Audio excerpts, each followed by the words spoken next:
Hello student, स्वागत है हमारे YouTube channel the global classes में। तो कैसे हैं आप लोग? आशा करते हैं आप लोग ठीक होंगे, मस्त होंगे और मन लगाकर पढ़ाई कर रहे होंगे। तो चलिए दोस्तों, अगर आप भी डीएलएड 2024 का फॉर्म भरे हैं तो आपके लिए ये वीडियो मोस्ट वीवीआई होने वाला है। तो सबसे पहला जो चैप्टर है बायोलॉजी का, उसका हम ऑब्जेक्टिव कराने वाले हैं, जो डीएलएड 2024 के डीएलएड में बहुत काम आने वाला है। और बारी बारी से हर एक चैप्टर का कराएंगे इसी चैनल पर। तो अगर आप हमारे चैनल पर नए हो तो चैनल को सब्सक्राइब करिए और दूसरों पर शेयर जरूर करिएगा। तो चलिए दोस्तों, बिना देरी किए हुए वीडियो को स्टार्ट करते हैं। तो क्या है कि पहला क्वेश्चन क्या कहता है कि आहार नाल का सबसे पहला भाग क्या है? तो आहार नाल का सबसे पहला भाग क्या हो जाता है? हमारे मुख गुहा हो जाता है। क्या हो जाता है? मुख गुहा हो जाता है। अगला क्वेश्चन, नेक्स्ट क्वेश्चन क्या है कि भोजन के पाचन की शुरुआत कहाँ से होती है? भोजन के पाचन की शुरुआत कहाँ से होती है? भोजन के पाचन की शुरुआत हमारे मुख से होती है। कहाँ से होती है? भोजन के पाचन का शुरुआत मुख से होती है। कहाँ से होती है? मुख से। चलिए दोस्तों, अगला क्वेश्चन देखते हैं फटाफट कि भोजन अमाशय तक भोजन अमाशय तक कौन पहुंचाता है? आप लोग बताइए कि भोजन को अमाशय तक कौन पहुंचाता है? तब भोजन को अमाशय तक ग्रास नली, जिसको ग्रासनी भी कहते हैं, वही पहुंचाता है। ग्रास नली या तो ग्रासनी। नेक्स्ट क्वेश्चन, चौथा क्वेश्चन क्या है? चौथा क्वेश्चन क्या है कि ग्रास नली का ग्रास ग्रास नली में कौन सी गति होती है? बताइए तो आप लोग। ये आप लोग पढ़े होंगे 10वां में कि ग्रास नली में कौन सी गति होती है। तो ग्रास नली में कर्मा कुंचन गति होती है। कौन गति होती है? कर्मा कुंचन गति होती है। चलिए दोस्तों, नेक्स्ट क्वेश्चन क्या है? नेक्स्ट क्वेश्चन, अमाशय में भोजन कितना देर तक रहता है? मोस्ट वीवीआई क्वेश्चन है कि अमाशय में भोजन कितना देर तक रहता है।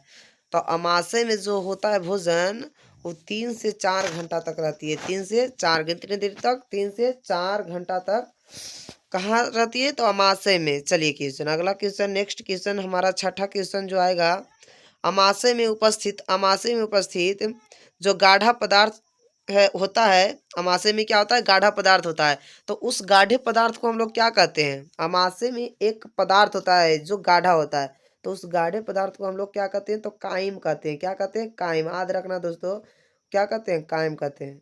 नेक्स्ट क्वेश्चन, अगला क्वेश्चन क्या हो जाएगा हमारा? अगला क्वेश्चन हो जाएगा, चलिए 7 क्वेश्चन नंबर हम लोग पहुंच गए हैं। कि अमाशय में उपस्थित जो गाढ़ा पदार्थ हो उसको तो कायम कहते हैं, लेकिन जो अमाशय में तरल पदार्थ होता है उसको क्या कहते हैं? तरल पदार्थ को क्या कहते हैं? तो हम लोग तरल पदार्थ को क्या कहते हैं? चाइल कहते हैं। क्या कहते हैं दोस्तों? चाइल कहते हैं। हो जाएगा चाइल आंसर। चलिए नेक्स्ट क्वेश्चन, 8 नंबर क्वेश्चन क्या कहता है कि अमाशय में उपस्थित अग्रभाग को क्या कहा जाता है? जो आगे वाला भाग होता है उसको हम लोग क्या कहते हैं? अमाशय में जो उपस्थित होता है अग्रभाग को हम लोग क्या कहते हैं? तो अग्रभाग को हम लोग कार्डियक कहते हैं। क्या कहते हैं? Cardiac. Most VVI question, cardiac कहते हैं, याद रखिएगा। चलिए अगला क्वेश्चन देख लेते हैं कि अमाशय में उपस्थित मध्य भाग को, जो बीच वाला भाग होता है, उसको क्या कहते हैं? तो फुंडिक कहते हैं। माफ करिएगा दोस्तों, फुंडिक हो जाएगा, फुंडिक। अमाशय में उपस्थित मध्य भाग को क्या कहते हैं? बीच वाले भाग को क्या कहते हैं? तो हम लोग क्या कहते हैं? फुंडिक कहते हैं। याद रखिएगा, फुंडिक कहते हैं। चलिए नेक्स्ट क्वेश्चन देखिए, क्वेश्चन नंबर 10 क्या कह रहा है कि अमाशय में उपस्थित सबसे अंतिम भाग, सबसे पीछे वाला भाग को क्या कहते हैं? अमाशय में जो उपस्थित होता है अंतिम भाग को क्या कहते हैं? तो अंतिम भाग को हम लोग पाइरोलिक कहते हैं। क्या कहते हैं? पाइरोलिक कहते हैं। क्या कहते हैं? पाइरोलिक। याद करिएगा, पाइरोलिक। चलिए अगला जो है हमारे मोस्ट वीवीआई क्वेश्चन है कि शरीर की सबसे बड़ी ग्रंथि कौन सी है? तो शरीर की सबसे बड़ी ग्रंथि हमारी यकृत हो जाएगा। क्या हो जाएगा? यकृत। यकृत करेक्ट आंसर हो जाएगा यहाँ पर। अगला क्वेश्चन, 11वां क्वेश्चन क्या हो जाएगा? 11वां क्वेश्चन को ध्यान से देखते हैं। 11 क्वेश्चन नंबर क्या है? 12 क्वेश्चन नंबर, माफ कीजिएगा, 12 क्वेश्चन नंबर कि यकृत का वजन कितना होता है? आप लोग पढ़े होंगे कि यकृत का वजन 1.5 kg, लगभग कितना होता है? 1.5 kg होता है। लगभग यहाँ पर क्या हो जाएगा? 1.5 kg हो जाएगा। क्या हो जाएगा? माफ कीजिएगा, थोड़ा गड़बड़ा गया है। 1.5 kg होता है। कितना केजी होता है? 1.5 kg होता है, 1.5 kg होता है, कहाँ चला गया, कहाँ चला गया? माफ़ कीजिएगा थोड़ा। 1.5 kg तक का होता है। बताइए क्या आ जाएगा?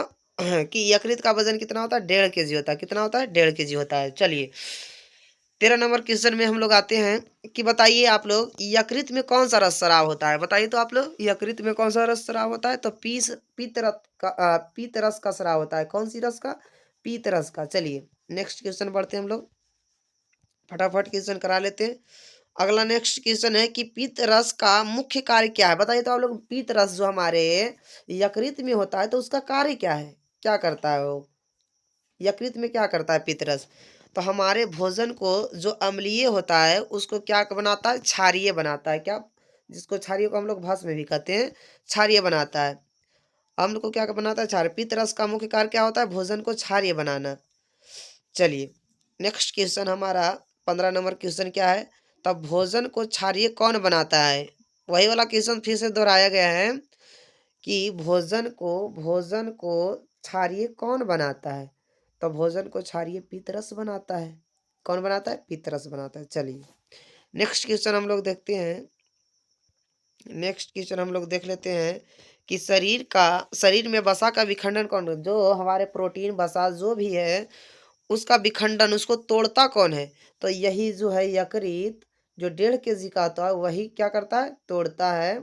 वसा का क्या करता है? विखंडन करता है। चलिए 16 नंबर क्वेश्चन हो गया समाप्त। नेक्स्ट क्वेश्चन देखते हैं। नेक्स्ट क्वेश्चन क्या है हमारा?